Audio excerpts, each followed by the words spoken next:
journalisme, là je suis venue vous proposer quelque chose de très concret. En gros, nous on est donc un journal local qui va traiter des journées internationales, des Jeux internationaux de la jeunesse, qu'il a présenté. Et ce que je vous propose, c'est qu'on fasse un retour ensemble. De toute façon, vous êtes là pour ça aussi, pour traiter de ce que vont faire vos petits camarades sportifs. Et moi, ce que je vous suggère, ce que je vous propose, c'est qu'on fasse un article qui va apparaître dans le journal. Et je vous propose même 2 parutions, mais il faut que vous soyez motivés et très sérieux pour ça. Moi, je m'engage, mon rédacteur en chef est d'accord avec le principe, mais voilà, c'est pas un petit truc qu'on peut faire, et puis si c'est pas bien, tant pis. Moi, je vais être là pour vous épauler, mais ce que je vous propose, donc, c'est qu'on réalise 2 articles. Alors, on va pas faire le point jour par jour sur les activités des GIGE, mais ce qu'on va faire, c'est qu'on va faire un point d'étape, donc un premier article qui va paraître dans le journal de vendredi. Je vous explique le principe, et après, effectivement, il faudra qu'on voit comment vous organisez. L'idée, c'est que dans le journal de vendredi, ce qu'on va chercher à montrer, c'est ce qu'ont fait les jeunes qui participent à ces GIGE depuis qu'on les a laissés lundi après la cérémonie d'ouverture, puisque là, ce matin, il y a un petit papier qui est paru pour dire hier soir a eu lieu la cérémonie d'ouverture et des GIGE. Et donc, vous allez devoir très brièvement raconter ce qui s'est passé dans la journée de mardi, mercredi, jeudi. Et l'autre point, ce sera de faire un petit point sur la partie compétition et aborder ce qui va avoir lieu le vendredi, donc les dernières épreuves, et puis la cérémonie de clôture, dont j'ai bien compris qu'elle allait être aussi marquée par la présence de Tony Estanguet, qui est quelqu'un d'ici, mais c'est pas n'importe qui, puisqu'aujourd'hui c'est quand même lui le président du COJO, et c'est très rare, c'est devenu rare de le voir à Pau, donc vous avez vraiment de la chance, vous allez pouvoir le rencontrer, ou en tout cas le voir ce vendredi. Et voilà, donc ça c'est un premier papier, on va revenir un petit peu plus en détail, mais que vous allez pouvoir faire pour l'édition de vendredi. Et ensuite, vu qu'il restera une journée avec cette fameuse cérémonie de clôture, on fera un 2e article. Là, il faudra être réactif parce qu'il n'y aura pas 3 jours de toute façon pour l'écrire, mais une seule journée dans l'édition de samedi qui dira voilà, c'est la fin. Les GIGE se sont conclus ce vendredi, ont vu la victoire de telle équipe et dresser un petit bilan avec cette fois-ci des témoignages. Je vais rentrer un petit peu dans les détails. Est-ce que d'abord vous avez des questions? Moi, je vous sors un petit peu tout de but en blanc. N'hésitez pas. Est-ce que vous êtes vous avez tous écrit des articles déjà ou pas? Non? Oui? Il y en a qui sont spécialistes photo dans le groupe? Levez la main, vas-y, n'aie pas peur. Comment tu t'appelles?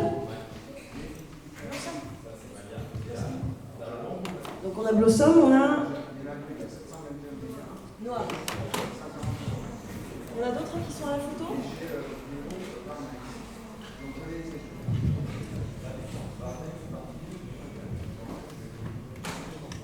Alors, je vous explique un petit peu comment ça va fonctionner. Alors, vous êtes très nombreux, donc je pense qu'il va falloir vous répartir les tâches. Peut-être faire un groupe qui va s'atteler à réunir les éléments pour l'article qui paraîtra le vendredi, et un autre groupe qui sera lui en charge des éléments pour l'article du samedi, parce que sinon à 25 ou presque 30 vous allez vous marcher sur le pied. D'accord, donc finalement il n'y en a qu'une paire ou 2 qui sont dédiés à ce travail-là.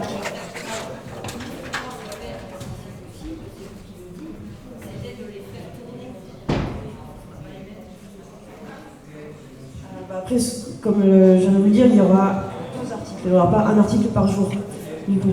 Mais ceci dit, il faudra faire vraiment une toute petite synthèse chaque jour de ce qui se passe. Donc c'est bien qu'effectivement, il y en ait qui soient dédiés au suivi de l'activité rafting, un autre sur le trail, je sais pas quoi. Mais de toute façon, je vais vous laisser la feuille de route. Mais tout ça, dans l'article de vendredi, ce sera synthétisé. Cela, je peux pas y toucher. Je vais vous expliquer. En gros, l'édition de vendredi, il y aura plusieurs paragraphes. Un premier paragraphe qu'on retrouve toujours dans un article de presse qui va être une remise en contexte. Donc là, dans celui-ci, il faut partir du principe que même si certaines personnes parmi nos lecteurs ont eu vent des Journées internationales de la jeunesse, parce qu'elles ont eu le journal de vendredi dernier où il y avait une page consacrée aux GIGE, elles n'ont pas forcément retenu. Il y a plein de gens qui vont voir l'article qui ne sont pas encore au courant qu'il y a les GIGE. Donc vous vous adressez à un public non averti, qui ne sait pas ce que c'est, qui vous êtes, qui sont les participants, etc. Donc il y a un premier travail qui peut être fait en amont. Il n'y a pas besoin d'attendre jeudi pour l'écrire, la veille de l'apparition de l'article. C'est de recontextualiser, faire un petit paragraphe qui va expliquer de quoi on parle, de qui on parle. Donc les Journées internationales de la jeunesse ont débuté ce lundi, on rappelle qu'il y a eu la cérémonie d'ouverture, et se poursuivent depuis avec une série d'activités, de défis sportifs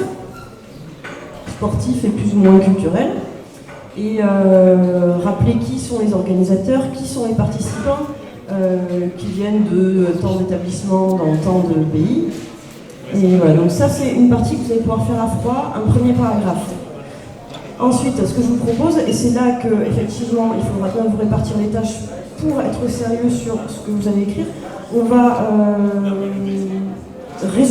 vraiment résumer chacune des activités qui aura eu lieu. Donc là on écrit pour l'édition de vendredi, ça veut dire on va résumer ce qui aura eu lieu le mardi, le mercredi et le jeudi. Mais quand je dis résumer, c'est genre une phrase ou deux par jour pour dire le mardi matin, le mardi, les 300 élèves ou les 300 jeunes ont découvert la ville de Pau à travers un escape game. Vous avez ils ont un trail, mais bon bref, ça va être très synthétique. Ça va être dans un paragraphe qui reprend les activités très brièvement. Et ensuite, c'est là, il faudra faire un petit point sur la compétition. Donc là, il faut que vous vous coordonniez.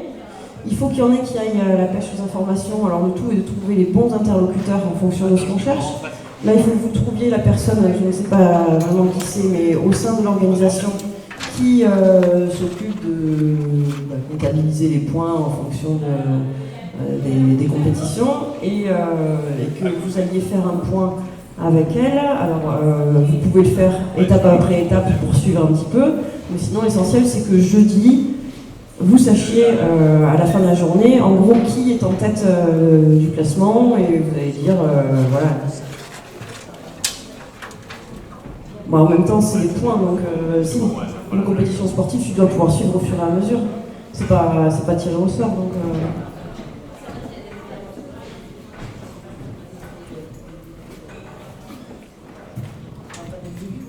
Jeudi soir, écoute, on verra si effectivement c'est pas possible. Mais bon, ouais. Écoute, ça, de toute façon, c'est quelque chose que vous allez pouvoir vérifier, vous allez vous renseigner, voir s'il y a moyen de faire un petit point jeudi, qui permettra de dire actuellement tel et tel établissement sont en tête du classement. Voilà, donc faire un petit point sur la compétition. Et ce qui permet d'ouvrir aussi sur le dernier paragraphe qui sera une ouverture vers la journée de vendredi, en disant il restera telle épreuve et telle épreuve pour départager les jeunes. Vendredi sera la dernière journée, au terme de laquelle, et là annoncer qu'il y a la cérémonie de clôture avec moment fort, la venue de Tony Estanguet, rappeler qui est Tony Estanguet, parce que même s'il est d'ici, qu'il est connu de tous, on rappelle quand même le titre de la personne, enfin ses fonctions, et voilà. Et puis je voulais vous proposer aussi, sur ce même article qui va paraître vendredi, de faire un petit zoom. Donc là c'est pareil, il faudra qu'il y ait un petit binôme ou deux élèves qui s'intéressent à une question qui va nous préoccuper ici, à savoir, est-ce qu'il y a des lycées, enfin des établissements du Béarn et de la Soule, puisque je ne voulais pas préciser, mais le journal local pour lequel je travaille il traite d'une partie du département ici, la partie béarnaise, autour de Pau. Il ne va pas jusqu'à la Côte Basque. Enfin, et donc ça va intéresser nos lecteurs de savoir s'il y a des jeunes par ici qui sont concernés. Et il faudrait qu'un ou deux d'entre vous aillent se renseigner sur quelles sont les équipes locales et juste le mettre dans un petit paragraphe qui ne va pas être très long, mais qui va dire les lycées de Doloron, alors 4 septembre Doloron, et je ne sais pas s'il y en a d'autres qui vont participer, dire s'il y a une particularité. J'ai entendu dire tout à l'heure déjà que au lycée de Doloron, ceux qui participent, c'est une classe de sport partagé, je crois, ça s'appelle, où il doit y avoir Andy et Valide. Ça, c'est une spécificité, ça pourrait être mis dans ce petit paragraphe qu'on mettra alors, en zoom, comment on appelle ça? Excusez-moi, je suis un peu handicapée. Je veux dire. Pas forcément. Oui, enfin, si on prend cette page, voilà, on voit qu'il y a un article principal. Alors celui que je vais vous demander de rédiger, il sera un peu moins long que ça. Enfin, c'est pas parce que c'est plus long que ça va être plus long, au contraire, en général, plus un article est synthétique, plus il est facile à lire. Donc on va essayer de se limiter à un volume qui sera à peu près comme celui-ci, hein, ce qui est au-dessus de ma main. Et quand je vous parle d'un petit zoom sur les locaux de l'épreuve, ça va être l'équivalent de ça, quoi, en volume, pas forcément plus. Sauf s'il y a quelque chose d'extraordinaire à raconter sur eux, mais il faudra le synthétiser. Donc ça c'est pour l'édition de vendredi, ce que j'attends de vous. Et ensuite, je voulais vous montrer sur la forme. Alors attends, on va aller un petit peu plus loin. Attends.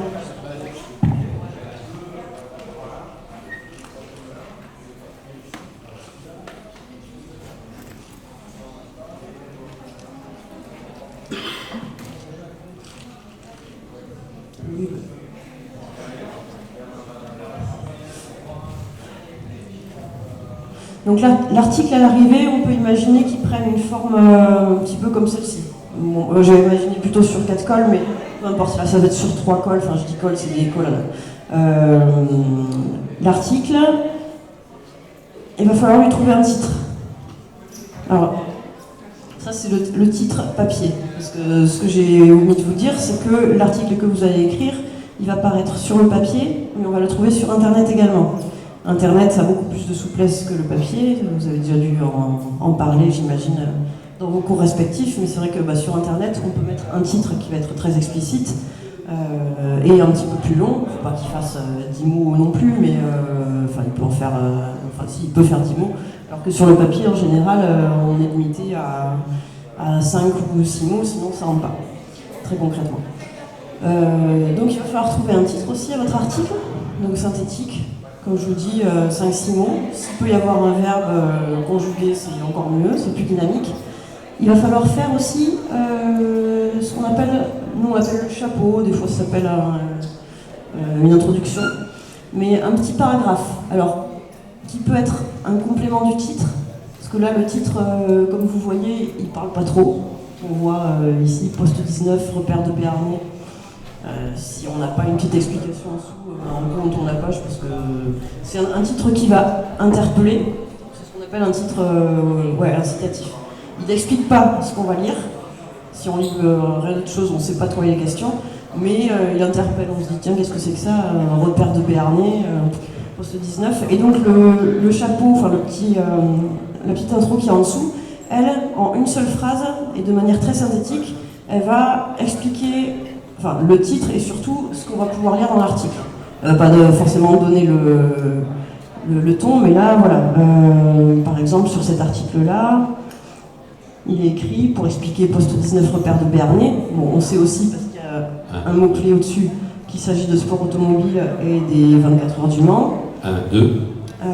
Là, on voit tout le week-end 36 commissaires béarnais se relaient au poste 19 du circuit mythique des 24 heures du Mans. Donc on comprend qu'il est question de bénévoles ou des commissaires de course qui sont présents sur la course. Ce que je veux vous dire, c'est que cette introduction-là, elle est très importante. Il faut aussi qu'elle donne envie de rentrer dans le papier. Parce que souvent, c'est pas souvent, tout le monde fait ça, quand on lit un journal, quand on lit un article, ce qui va attirer le regard, c'est souvent la photo, le titre, et derrière on lit l'introduction. Si l'introduction n'est pas quelque chose de simple et de clair, en général on change de page de suite. Donc il faut arriver à être vraiment très synthétique et pas faire une phrase compliquée pour le chapeau. Vous verrez avec vos professeurs, ce que je vous suggère c'est effectivement de faire paragraphe par paragraphe, comme je vous le disais tout à l'heure, la contextualisation, un paragraphe sur les activités, un paragraphe sur la compétition, bon, bref, un paragraphe pour tourner vers la journée du lendemain. Et il y a ce que vous pouvez voir en gras là, qu'on appelle des intertitres, qui vont permettre de rythmer aussi un petit peu la lecture. Parce que quand on est plongé dans un article, bon, là ça a été bien fait, mais au bout d'un certain nombre de lignes, le lecteur il a tendance à un petit peu s'endormir. Ça permet de relancer son attention, et puis c'est comme un chapitre, hein, ça permet aussi de se repérer dans le texte. Donc ces intertitres, quand vous aurez écrit le texte, dans un second temps, vous pourrez aller en caler. Si vous allez faire un article qui va faire environ 2000 signes, ça peut être bien d'avoir 2 intertitres qu'on va caler à 800, 1500 signes. Enfin, évidemment, on va le mettre entre 2 paragraphes. Le mieux, c'est qu'il soit une sorte de titre au paragraphe qui va suivre. Après, il n'est pas forcément explicite. Là aussi, il va devoir être très court, en quelques mots seulement, pour tenir idéalement sur une ligne. Là, on voit que c'est sur 2. Voilà. Donc, il y a ces petits éléments-là. J'ai tout mis par écrit de toute façon pour que vous puissiez voir avec les professeurs pour le suivre, mais il n'y aura pas seulement le texte à rédiger, il faudra que vous mettiez la forme. Donc titre, voilà, titre, intro, intertitre. Et puis, donc important, la photo. Blossom et... j'ai oublié ton prénom. Et Noam, voilà. Donc j'imagine que c'est vous qui serez préposé à ça. La photo, pour le papier, il y aura probablement qu'une photo, voire 2 qui pourront paraître. Alors là, il faut se dire aussi, pareil, on écrit pour un journal local, il y a plusieurs partis pris. Soit on essaye de prendre le maximum de monde possible pour représenter un petit peu ce qu'il y a, soit ça va être des photos d'action un peu sympas qui vont attirer l'œil. Alors ça peut être une photo que vous allez prendre, je sais pas moi, sur le beach volley, je crois, où ils vont faire demain, quelque chose comme ça. Ça peut être une photo de jeu, je sais pas comment vous êtes équipé, si vous avez des beaux appareils. Mais voilà, il faut vous laisser le choix et on va éviter la photo trop statique où tout le monde est en randonnion comme ça. Donc les photos pour internet, on va pouvoir en mettre pas mal. Donc ça pourrait être genre 2 photos par activité. Je ne sais pas si vous serez présent sur toutes les activités ou si vous avez... Ouais, il y aura des photos partout. Voilà. Sur internet, ce qui va être sympa, c'est qu'on va pouvoir intercaler dans l'article quand on va dire mardi, les élèves ont découvert la tour de peau à travers l'escape game. Bam, là on peut mettre 1 ou 2 photos où on voit du déroulé de l'escape game. Donc ça peut être une photo avec tout le monde regroupé en train de lever les bras, sans lever les bras. Et une autre photo qui va être un détail plus sur une équipe en train de chercher. Voilà. Pareil pour le trail, pareil pour le volley, etc. Donc ce qui fait que vous allez avoir pas mal de travail qui va servir plutôt pour la version internet. Pour chaque photo que vous allez prendre et que vous allez m'envoyer ensuite, à la fin, enfin le jeudi, pour parution le vendredi, il faudra que vous prépariez une légende. Le travail de photographe, il ne s'arrête pas juste à encadrer. Il faut aller prendre les informations. Ce qui peut être sympa, c'est vous prenez une photo du match de beach volley, par exemple, que vous sachiez dire, voilà, l'équipe de Chicago a remporté son match, ou en tout cas a affronté celle de l'équipe d'en face, là, ici de Madrid. Et voilà, que ces éléments-là, vous les ayez, et ça, il faut aller le chercher au moment où vous prenez la photo, enfin un petit peu en amont, vous n'allez pas interrompre le match pour ça, mais en tout cas, il faut que vous ayez votre petit carnet ou quelque chose pour noter les éléments. Ça ne s'arrête pas à juste prendre la photo. Donc, vous aurez à l'arrivée pour l'édition de vendredi, peut-être une quinzaine de photos en tout pour la version internet, Et pour le papier, il faudra qu'on sélectionne la photo qu'on trouvera nous la plus adaptée et qui va dépendre aussi de la place qu'on a dans le journal. Enfin, ça, c'est des paramètres qu'on a en édition, quoi, et que vous ne pourrez pas forcément choisir en amont. En général, c'est comme ça que ça se passe. Nous, quand on envoie un photographe quelque part, bon, lui, il le sait parce que c'est des photographes professionnels, mais il va nous envoyer des photos un peu dans tous les sens, longueur, largeur, des photos de détail, des photos de groupe. Voilà. Et c'est après au rédacteur de choisir. Sachant que bon, ça n'arrivera probablement. Et ensuite, un petit zoom à côté sur les établissements du coin qui participent. Plus un petit, alors là c'est pas vraiment un zoom, mais un petit encadré avec les informations pratiques sur la cérémonie de clôture qui, si j'ai bien compris, est elle aussi ouverte au public. Voilà, donc c'est juste quelques éléments. Et il faut savoir que, comme je vous le disais tout à l'heure, plus un article est long, plus il est difficile de rentrer dedans. Donc s'il y a des choses qu'on peut faire ressortir, il ne s'agit pas d'avoir 43 zooms ou sous papier, mais ça peut être bien de faire ressortir quelques infos dans des cadres différents. Un, voire maximum deux cadres par article. Qui est en rose derrière et au fond il y a Diane, d'accord? Ce matin, on va mettre 4 élèves qui vont filmer, prendre des images de la conférence, d'accord? Plus 4 binômes qui vont suivre chacun un des ambassadeurs.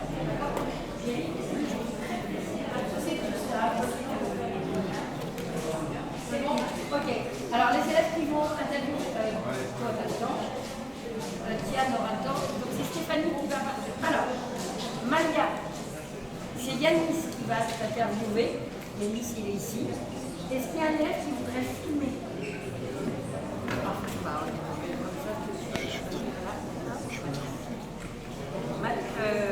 Non, je te dis une bêtise. Au film, j'ai mis Blanche. Mathias, tu vas dire. Blanche, tu vas filmer. Yanis est en train d'interviewer Mathias. Stéphanie, elle doit partir assez vite. Donc, Félix, qui va être le caméraman, vous devez être prêt avec votre matériel avant la fin. C'est-à-dire que se lève, vous leur sautez dessus, ça veut dire que le matériel est prêt,